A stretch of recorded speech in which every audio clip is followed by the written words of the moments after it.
6 years ago, my dad was dying too quickly and too young of lung cancer. I had been a nurse by then for many, many years, but it was only by being on the other side of the fence that I truly began to understand the importance of kindness. After all else had failed, after the drugs stopped working, the chemotherapy, palliative radiotherapy, and after all the doctors had left the room, along with any hope that we had that my dad might survive, it was his nurse, Cheryl, by his bedside who offered my dad and our whole family something else, something perhaps even more important: dignity, peace, and love. I went back to work much too soon after he died, before the funeral even.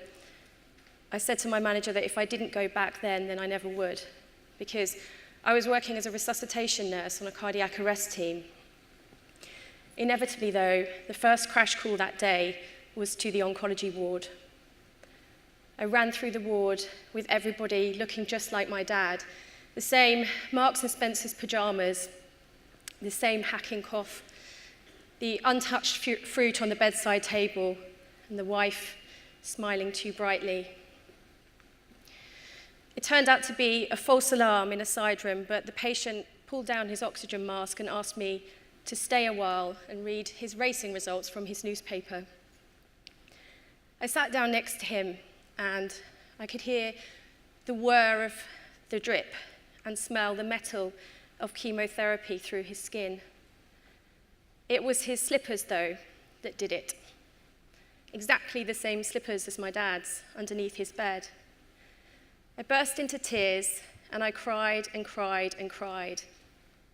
I cried so violently that I knocked a glass of water over, and he pulled me towards him and held me. And for a short time, he was the nurse and I was the patient. I could hear the rattling of his chest.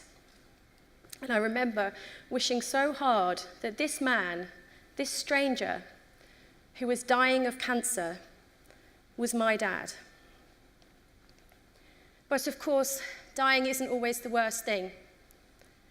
Later that day, I met Betty. Betty was an elderly woman who was on a trolley in a corridor outside accident and emergency. She was frail and frightened and completely alone. I didn't do anything technical for Betty. I made her a sandwich and a cup of tea. And I held her hand and listened to her stories about Stan, her husband, how they danced, and how time flies. And after a short time, it was difficult to tell where Betty's hand ended and my hand began. What an extraordinary privilege to hold the hand of a person at the frailest, most significant and extreme moments of life. To be a nurse. I've always loved non-fiction written by doctors, and there's much of it, a whole genre. And we've never heard from a nurse, not one, until now. And I thank all of you for championing that. Betty is not alone in the NHS. The NHS is full of patients like Betty. We might all be Betty one day, and it's a huge honour to give patients like her a voice. We will certainly all be nursed, and we will all be nurses. As Florence Nightingale said, life is a precious gift. There's nothing small about it. Nursing and stories about nursing can remind us all of that fact. But I'll leave you with the story of Jess, because standing here in front of all you people reminds me of when Jess and I were student nurses and we were in an operating theatre that was really packed. And Jess was behaving very strangely. She had a theatre mask on that she kept pulling up higher and higher and higher, and a theatre hat that she was pulling down lower and lower, until you could just see her eyes. I leant across to her and asked what on earth she was doing, and she replied, "I've had sex with everyone in this room." Everyone. She said, even the surgeon, except the patient.